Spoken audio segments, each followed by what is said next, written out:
যদি দেখেন দোয়া আপনার কবুল হচ্ছে না দীর্ঘদিন ধরে, আল্লাহ পাকের কাছে ওযু অবস্থায় 2 রাকাত নামাজ পড়ে কিছু ভালো কাজ করে, মানে ধরেন একটু কুরআন তেলাওয়াত, একটু দান সাদাকা বা দিনের রাস্তায় কিছু খরচ করা, কোন একটা ভালো কাজ করে হাত তুলে আল্লাহকে বলবেন, আল্লাহ তোমার সন্তুষ্টির জন্য আমি এই ভালো কাজটুকু করলাম।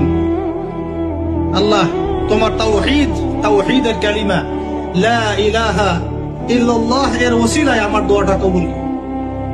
ইনশাআল্লাহ তাআলা আপনি আপনার দোয়ার ফল পাবেন। আল্লাহকে পাওয়ার তৃতীয় একটা মাধ্যম বলে দিই আমি, সওম বা রোজা রাখা। রোজা কেন আল্লাহকে পাওয়ার মাধ্যম জানেন? কারণ রোজা রাখা অবস্থায় আমরা কিন্তু গোপনে পানাহার করি না, করি? আমরা রোজা রেখেছি, গোপনে কিন্তু পানি খেতে পারি, কেউ দেখবে না। গোসল করছেন, আপনি পানি খেতে পারেন, কেউ দেখবে? দেখবে না। লুকিয়ে লুকিয়ে আপনি কিন্তু খাবার খেতে পারেন, কেউ দেখবে না, বাসায় কেউ নাই দেখার, কিন্তু আপনি খান না। আপনি সবর করেন, সহ্য করেন, একদম সূর্যাস্তের সময় গিয়ে আপনি ইফতার করেন। এই যে কাজটা আপনি কেন করেন? কারণ আপনি ফিল করেন যে আল্লাহ আপনাকে দেখছেন।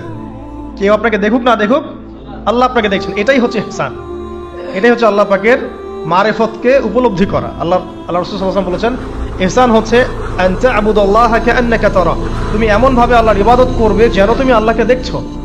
ওয়া ইল্লাম তাকুন তারাহু ফাইন্নাহু ইয়ারাক, তুমি আল্লাহকে দেখতে না পারলেও বিশ্বাস করবে আল্লাহ তোমাকে দেখছেন। এটা রোজা রাখলে উপলব্ধি হয় না যে আল্লাহ আমাকে দেখছেন? এটা হচ্ছে আল্লাহকে পাওয়ার মাধ্যম।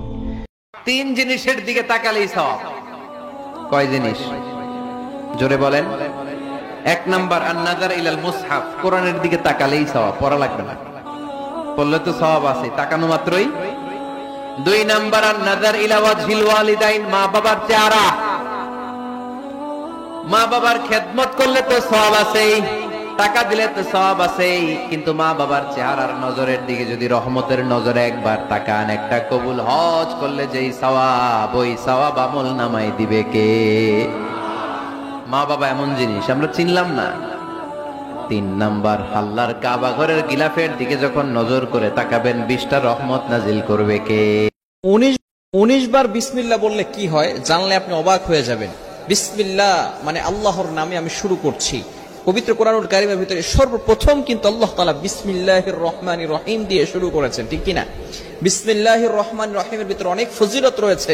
19 বার পড়লে আপনার ঘরে রহমত নাজিল হবে, বারাকা নাজিল হবে, ইনশাআল্লাহ আপনি দিন দিন ধনী হবেন এবং আল্লাহ পাক আপনার উপরে খুশি হয়ে যাবে। আল্লাহ রাসূল সাল্লাল্লাহু আলাইহি সাল্লাম বলছেন, তোমরা যে কোনো কাজ করতে যাও যদি বিসমিল্লাহ পড়ো সেখান থেকে শয়তান চলে যায়। তোমরা স্বামী স্ত্রী মিলনের সময় যদি বিসমিল্লাহ পড়ো সেখান থেকে শয়তান চলে যায়। খাবার খাওয়ার লোকমার সময় যদি বিসমিল্লাহ পড়ো সেখানে আল্লাহ পাক এত বেশি বরকত দিবেন, 1 লোকমা খাবারই তোমার পেট ভরা, তোমার তৃপ্ত হওয়ার জন্য যথেষ্ট হয়ে যাবে। এবং আপনারা অনেকেই জানেন একটি ঘটনা, বিসমিল্লাহ পরে পাত্রের মধ্যে হাত দিয়েছে, সেখানে সাপ ছিল, সেই সাপ বিসমিল্লাহ পড়ার কারণে সাপ থেকে খাবারে রূপান্তরিত হয়ে গেছে। কারণ কি ছিল? বিসমিল্লাহ পড়ছিলেন তিনি। বিসমিল্লাহর এত ছোট্ট ছেলে মেয়েদেরকে ননির পুতুল করে গড়ে তুলবেন না, খবরদার। ওদেরকে কষ্ট সহিষ্ণু করে গড়ে তুলবেন। অনেক বাবা মা আছে এত আদর করে, এত বেশি আহ্লাদ করে, যা চায় তাই দেয়, পরে হিতে বিপরীত হয়, ঠিক কিনা? ছেলে মেয়েকে অভাব শেখান, আপনি থাকতেই কষ্ট করা শেখান, তার জীবনটা স্মুথ হবে, তার ক্যারিয়ারটা ব্রাইট হবে, তার ভবিষ্যৎটা সুন্দর হবে। ছেলে মেয়েরা কিছু চাইলেই সাথে সাথে দিবেন।